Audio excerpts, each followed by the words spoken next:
Assalamualaikum warahmatullahi wabarakatuh. Baik, saya di sini akan menjelaskan tentang materi ibarah al-nas dan isyarah al-nas. Ulama Hanafi membagi petunjuk lafaz terhadap hukum kepada 4 macam. Yang keduanya yang saya jelaskan itu adalah ibarah al-nas. Yang pertama, ibarah al-nas.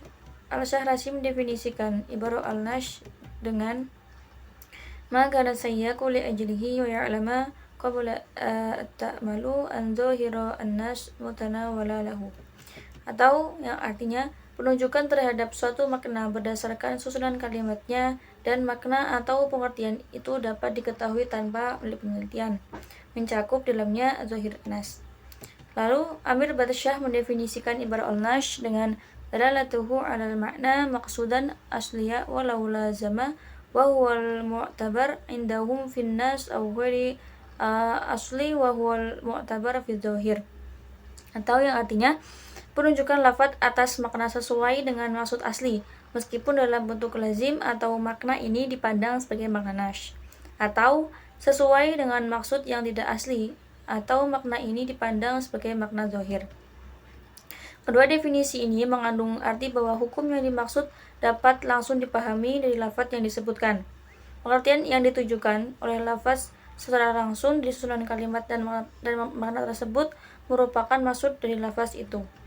Lalu makna yang dimaksud itu ada kalanya makna asli atau nas, dan ada kalanya merupakan makna yang tidak asli atau zahir. Misal surah Al-Baqarah ayat 275 yang menyatakan bahwa Allah telah menghalalkan jual beli dan mengharamkan riba. Ayat ini menurut ibarahnya menunjukkan dua makna. Yang pertama yaitu pembedaan antara jual beli dan riba, atau jual beli tidak sama dengan riba. Dan yang kedua, pembolehan jual beli dan pengharaman riba. Yang kedua, makna ini adalah pengertian yang dipahami dari ungkapan nas, dan keduanya dimaksudkan oleh susunan katanya. Tetapi makna yang pertama adalah tujuan semula yang diturunkan, yaitu untuk menangkis dan membantah pertanyaan orang-orang yang mengatakan bahwa jual beli itu sama dengan riba. Lalu sedangkan yang kedua adalah makna yang mengikut karena meniadakan persamaan itu adalah menjelaskan hukum masing-masing dari jual beli dan riba. Kekuatan ibarah al-nas bertingkat-tingkat sesuai dengan kejelasan arti lafaznya. Penunjukan ibarat dalam bentuk nas lebih kuat dibandingkan ibarat dalam bentuk zahir. Alasannya karena penunjukan lafaz nas terhadap apa yang dimaksud adalah secara langsung dan berdasarkan maksud asalnya. Sedangkan penunjukan lafaz secara zahir meski jelas tetapi tidak langsung dan tidak untuk maksud yang sebenarnya di lafaz tersebut. Lalu yang kedua ada isyarah al-nas. Al-Syahrasi mendefinisikan isyarah al-nas dengan malam yakun as-sayyaqu li ajlihi lakinnahu ya'lamu bi ta'mali fi ma'na al-lafdu min ghairi ziyadatan fihi wala nuqsan, atau apa yang terungkap memang bukan ditujukan untuk itu, namun dari penelitian yang mendalam ditemukan suatu makna dari lafaz itu tidak lebih dan tidak kurang. Lalu Amir Batsyah mendefinisikan juga isyarah al-nas dengan dalalatuhu ala malam yaqsud anhu aslah, atau lafaz yang penunjukannya terhadap sesuatu tidak dimaksudkan untuk itu menurut asalnya. Dari definisi yang dikemukakan di atas terlihat bahwa Al-Syahrasi lebih merinci pengertian isyarah al-nas daripada yang dikemukakan oleh Amir Batsyah. Tetapi kedua definisi di atas mempunyai pengertian yang sama, bahwa apa yang ditunjukkan oleh lafaz bukan itu yang dimaksud sebenarnya. Untuk mengetahui maksud sebenarnya diperlukan kecermatan analisis dan benaran yang mendalam. Contoh dalam surah Al-Baqarah ayat 15 yang menjelaskan bahwa lamanya masa mengandung dan menyusui bagi seorang ibu adalah 30 bulan. Berdasarkan ibarah al-nas, ayat tersebut menunjukkan dan menjelaskan kemuliaan derajat ibu bagi anaknya. Kemudian berdasarkan isyarahnya, ayat tersebut mengandung konsekuensi pengertian bahwa sekurang-kurangnya masa kehamilan adalah 6 bulan. Karena pada surah Luqman ayat 14 dinyatakan bahwa masa menyusui itu adalah sampai usia anak 2 tahun. Dengan demikian, dari 30 bulan dikurangi 2 tahun maka 24 bulan, tinggallah 6 bulan untuk masa kehamilan. Kesimpulannya, bahwa minimal kandungan adalah 6 bulan bukan dimaksud oleh turunnya ayat, melainkan suatu keharusan dari ketegasan kedua ayat tersebut. Syukran. Bismillahirrahmanirrahim. Di sini saya akan memaparkan materi tentang dilalah an-nas dan iqtida al-nas. Yang pertama, dilalah an-nas. Definisi yang dikemukakan oleh Al-Syarakhsi yaitu apa yang ditetapkan dengan makna menurut aturan bahasa dan bukan melalui cara istinbat dengan menggunakan nalar. Sedikit lebih terperinci menurut Amir Badsyah, beliau mengemukakan yaitu dilalah adalah lafaz atas hukum yang dibicarakan untuk sesuatu yang tidak disebutkan karena dapat dipahami ada kaitannya berdasarkan pemahaman dari segi bahasa. Dari definisi tersebut dapat disimpulkan bahwa dilalah al-nas adalah penunjukan oleh lafaz yang tersurat terhadap apa yang tersirat di balik lafaz itu. Hukum yang tersirat itu dapat diketahui cukup dengan pemahaman kebahasaan saja tanpa memerlukan penalaran atau ijtihad. Contohnya yaitu surat Al-Isra ayat 23 yang melarang seorang anak untuk melontarkan perkataan yang menyakiti kedua orang tua.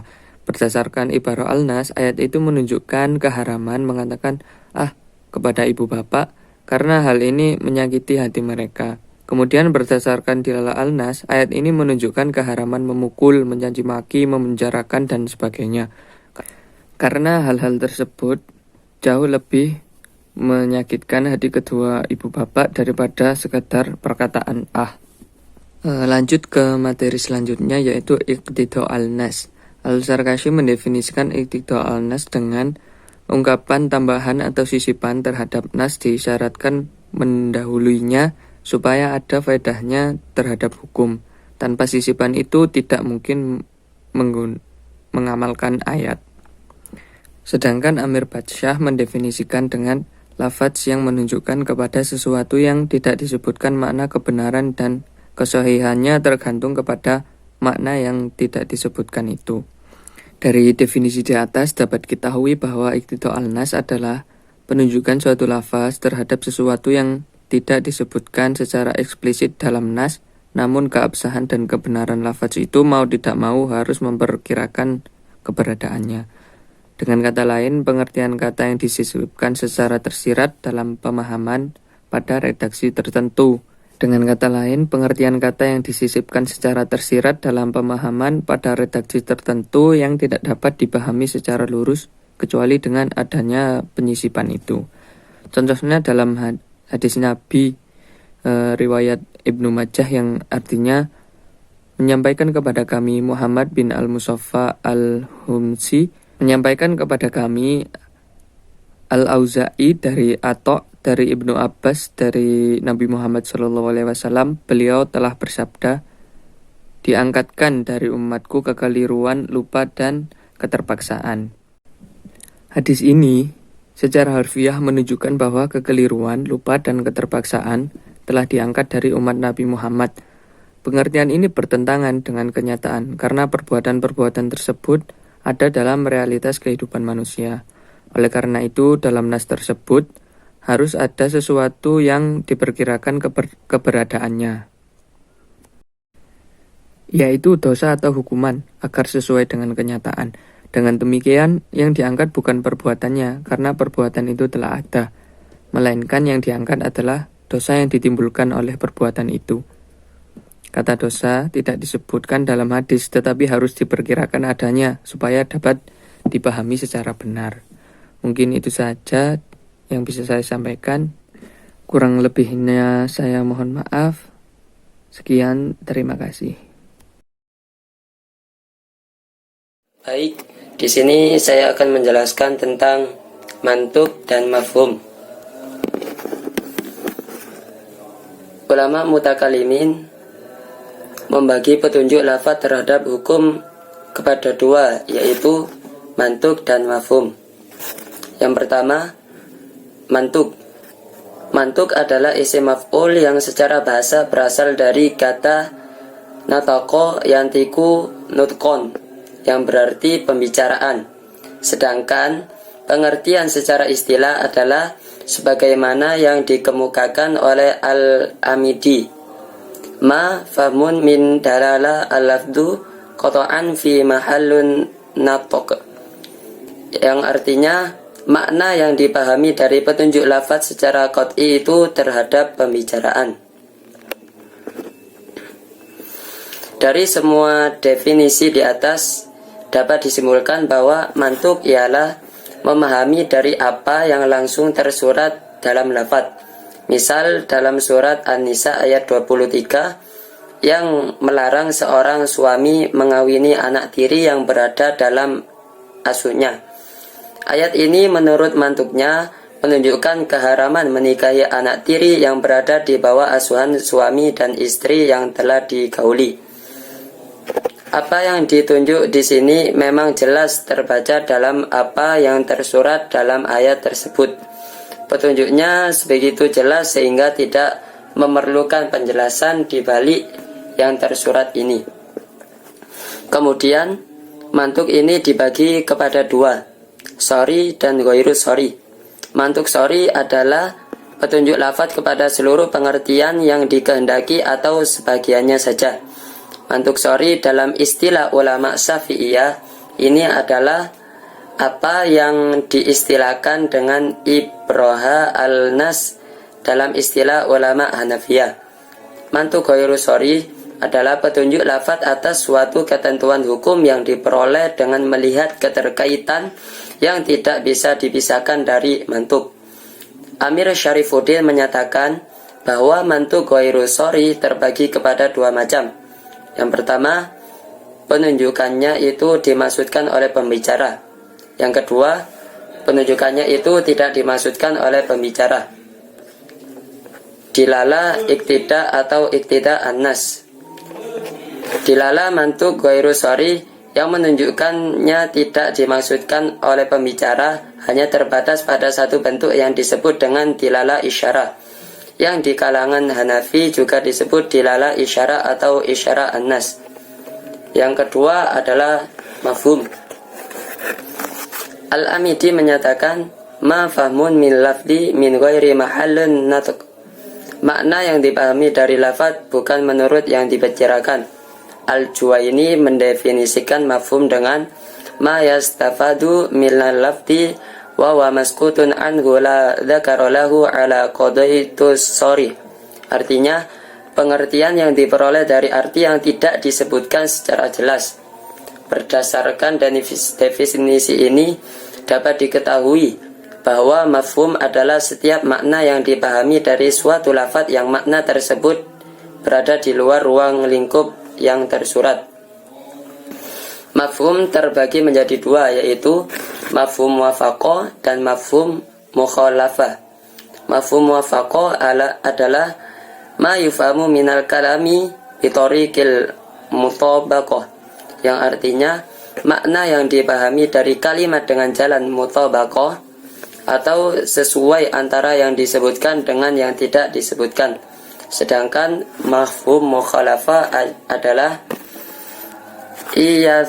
bitul hukmi fil maskutu ala khulafi ma thabatu fil mantuki, yang artinya menetapkan hukum yang tidak disebutkan berbeda dengan hukum yang disebutkan. Yang berikutnya mafhum muwafaqah. Pembagian mafhum muwafaqah. Sebagaimana yang telah dijelaskan di atas bahwa mafhum muwafaqah adalah makna lafaz yang tidak disebutkan dalam mantuk, langsung bisa ditangkap dari lafaz itu, sama hukumnya dengan makna yang dipahami dari lafaz itu sendiri. Mafhum muwafaqah terbagi kepada dua macam, yaitu fahwa al-kitab atau mafhum aulawi dan lahna al-kitab atau mafhum musawi. Jika hukum yang tidak disebutkan lebih kuat dibandingkan dengan hukum yang disebutkan, dinamakan dengan fahwa al-kitab.